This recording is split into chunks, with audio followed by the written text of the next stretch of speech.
नमस्कार। सबसे बड़ा सवाल देख रहे हैं और मैं हूं आपके साथ दिव्या सिंह। दिल्ली चुनाव के बीच कई मुद्दों को लेकर आप सरकार की जमकर फजीहत हो रही है। एक तरफ से बीजेपी तो दूसरी तरफ से कांग्रेस पार्टी, दोनों ही केजरीवाल की पोल खोल रहे हैं। लेकिन इस बीच हाईकोर्ट ने जिस तरह की टिप्पणी की है वो केजरीवाल की मुसीबतें बढ़ा सकता है। दरअसल दिल्ली हाईकोर्ट ने दिल्ली की आप सरकार को फटकार लगाई है। हाईकोर्ट ने कैग रिपोर्ट पर विचार करने में देरी किए जाने पर दिल्ली सरकार को फटकार लगाई। हाईकोर्ट ने कहा कि जिस तरह से आपने अपने कदम पीछे खींचे उससे आपकी ईमानदारी पर संदेह पैदा होता है। दिल्ली हाईकोर्ट ने कहा कि आपको कैग रिपोर्ट को तुरंत स्पीकर को भेजना चाहिए था और सदन में चर्चा करनी चाहिए थी, लेकिन ऐसा नहीं हुआ, जो कई तरह के सवाल खड़े करता है।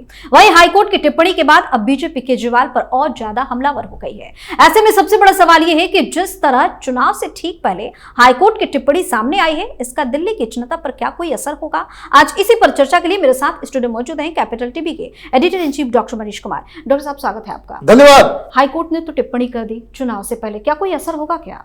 भाई, सांप बिल के अंदर चला गया, ऊपर लाठी बजाने से क्या होगा? यह आदमी तो अपनी मनमानी कर गया। कैपिटल टीवी के दर्शकों को पिछले 2 महीने से मैं कह रहा हूं, ये सब लोग एक विकृत राजनीतिक संस्कृति पैदा कर रहे हैं। ये केजरीवाल उसका अग्रणी है। ये बर्बाद कर देगा ये वायरस केजरीवाल नाम का। क्या किया है इसने, इसके रेमिफिकेशन को समझिए।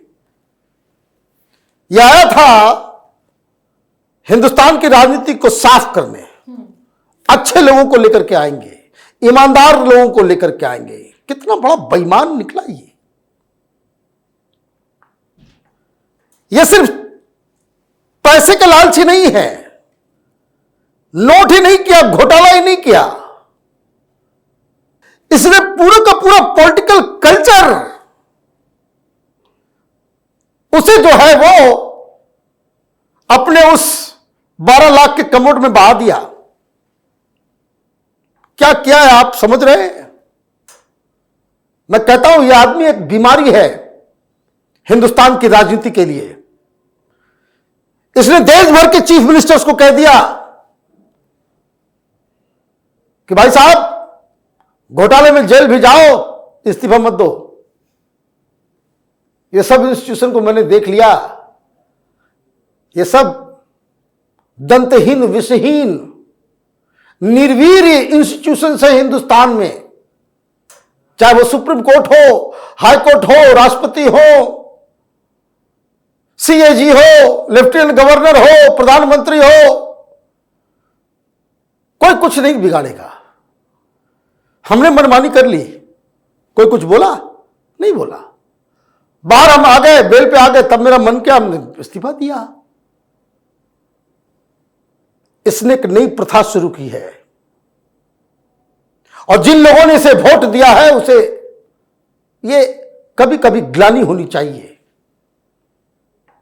कि तुमने कैसे काले नाग को पाला है। इस केजरीवाल ने देश के तमाम मुख्यमंत्री को कह दिया, तमाम मंत्रियों को, पूरे पॉलिटिकल क्लास को कह दिया, जेल जाना आपकी बार, इस्तीफा मत देना, कोई कुछ नहीं बिगाड़ेगा। कानून में कहीं नहीं लिखा हुआ है कि जेल जाओगे तो इस्तीफा दोगे। इतनी बेशर्मी, इतनी बेशर्मी। दूसरा कमाल आज हुआ है। 2 महीने पहले मैंने कहा था कि देखिए आप, यह आदमी इतना शातिर है कि ये सीजी रिपोर्ट पेश नहीं करेगा। और उस वक्त भी मैंने कहा था कि ये सुप्रीम कोर्ट हाथ में चूड़ियां पहने बैठे रह जाएंगे, हाई कोर्ट कुछ नहीं कर पाएगा, प्रधानमंत्री कुछ नहीं कर पाएंगे, राष्ट्रपति जी भी मूक दर्शक, लेफ्टिनेंट गवर्नर भी बिल्कुल किसी काम का नहीं रहेंगे। इसने कर दिया। हंस रहा होगा वो, हंस रहा होगा। ये जस्टिस दत्ता ने कहा कि आपकी ईमानदारी के ऊपर जो है संदेह पैदा होता, करते रहो, संदेह पैदा क्या है।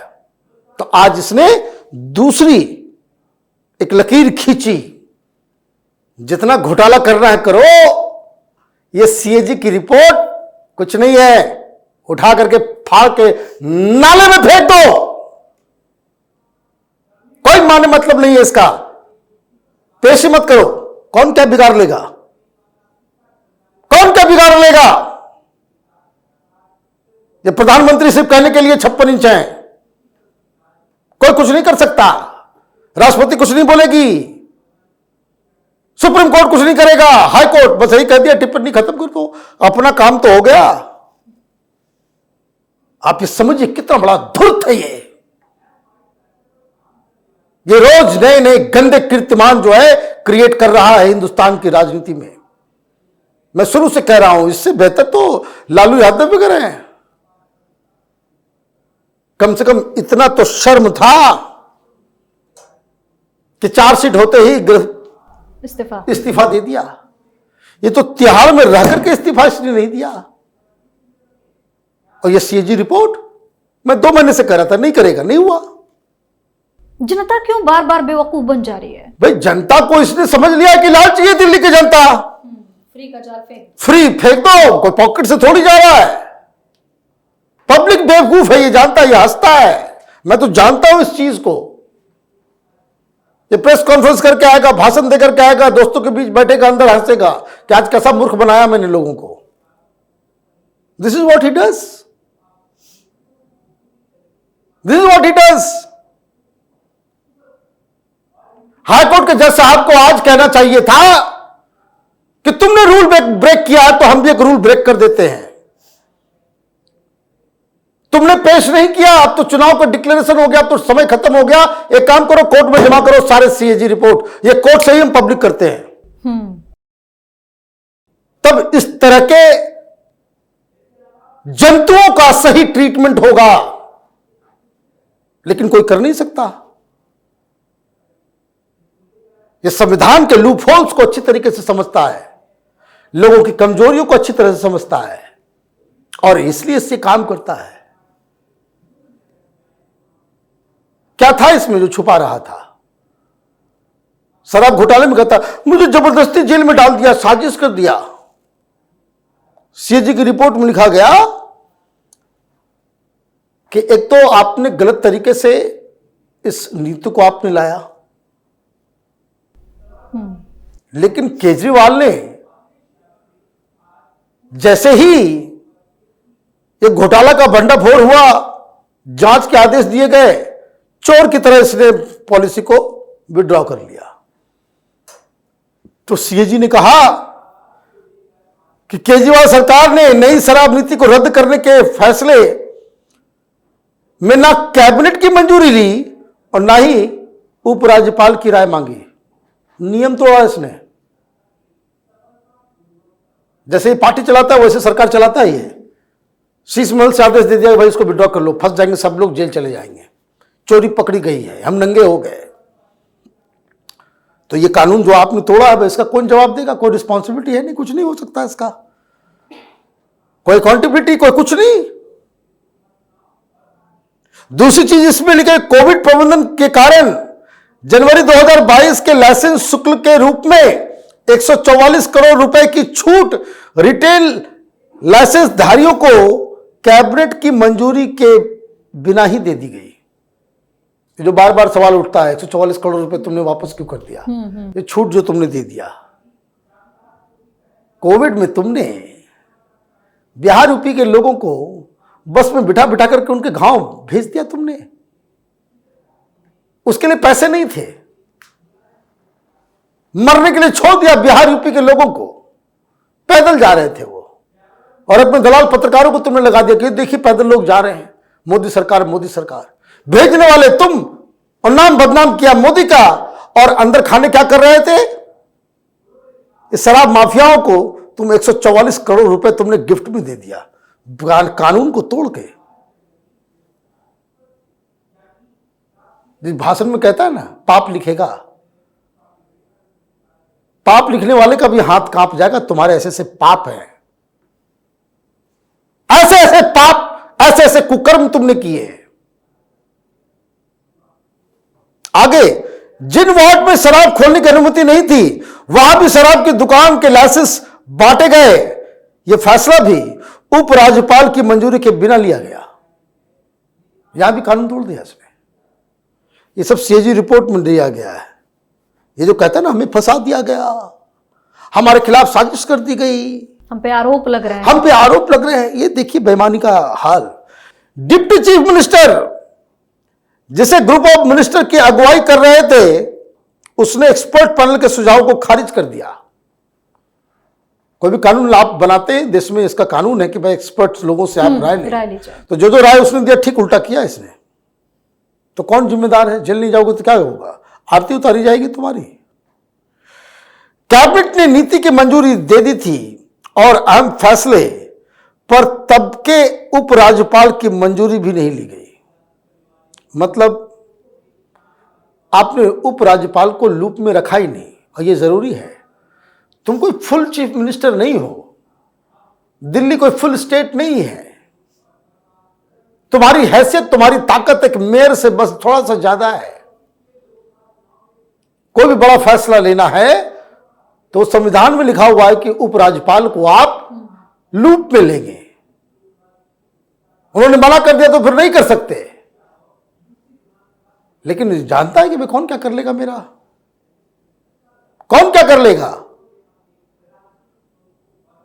बाहर तो बोल नहीं सकता, गालियां दे नहीं सकता, तो स्पेशल असेंबली बुलाता था। कौन है ये एलजी? कहां से आया एलजी? हमारे सर पे बिठा दिया एलजी। दिल्ली के राजा हम हैं, दिल्ली के राजा हम हैं। तो दिल्ली में एक से एक राजा हुए हैं, बहुत सारे पागल, कुकर्मी, अधर्मी, सब उसी लिस्ट में आप भी शामिल हो गए हैं। रिपोर्ट के मुताबिक, सीएजी रिपोर्ट के मुताबिक, शिकायतों के बावजूद सभी को नीलामी की बोली लगाने की मंजूरी दे दी गई। जिन्हें घाटा हुआ था उन्हें भी लाइसेंस दे दिए गए या रिन्यू कर दिए गए। ये सिर्फ शराब घोटाले में इतने सारे कानून इसने तोड़े हैं। कैसे घाटा हुआ, कैसे क्या हुआ, ये सारी चीजें, ये सिर्फ कानून की दृष्टि से। मतलब सीएजी ने भी ये कह दिया अपनी रिपोर्ट में कि तुमने घोटाला किया है, तुम घोटालेबाज हो। सीबीआई तो कह रही है, हाईकोर्ट कह ही रहा है, सुप्रीम कोर्ट भी कह रहा है, सारे लोग कह रहे हैं कि तुम घोटालेबाज हो, कट्टर ईमानदार नहीं हो। इसलिए इस रिपोर्ट को छिपाया, इसने पेश नहीं किया। और सारे इंस्टीट्यूशन इस देश के वो हाथ पे हाथ बैठ करके वो ताकते रह गए। ये एक इसको कह सकते हैं कि एक अनर्थ इसने कर दिया, और इसके लिए ये अकेला जिम्मेदार, ये तो शातिर है ही। ये ठीक वैसा ही सिचुएशन है कि आपकी कॉलोनी में चोर घुस आया, आप लोग सब बालकनी से देख रहे हैं कि सामने घर तोड़ के कोई आदमी चोरी कर रहा है और किसी ने कुछ नहीं कहा। यही केजरीवाल है। बहुत बहुत धन्यवाद सर तमाम जानकारी के लिए। धन्यवाद। तो चुनाव से पहले आम आदमी पार्टी की हालत खराब है, चारों तरफ से भारी मुसीबतों का सामना करना पड़ रहा है। एक एक कर केजरीवाल के कारनामों की पोल खुल रही है, जिससे पार्टी की जमकर फजीहत भी हो रही है। ऐसे में कहा जा रहा है कि इस बार के चुनाव में केजरीवाल का जीत पाना बहुत ही मुश्किल है। शायद यही वजह है कि केजरीवाल काफी ज्यादा डरे हुए हैं। सबसे बड़ा सवाल में आज के लेता है, अगर आपने अभी तक हमारे चैनल को सब्सक्राइब नहीं किया है तो सब्सक्राइब कर लीजिए, हमारे वीडियो को लाइक कीजिए, शेयर कीजिए, हमारे वीडियो पर कमेंट करके जरूर बताएं कि आपको हमारी खबर कैसी लगी। धन्यवाद।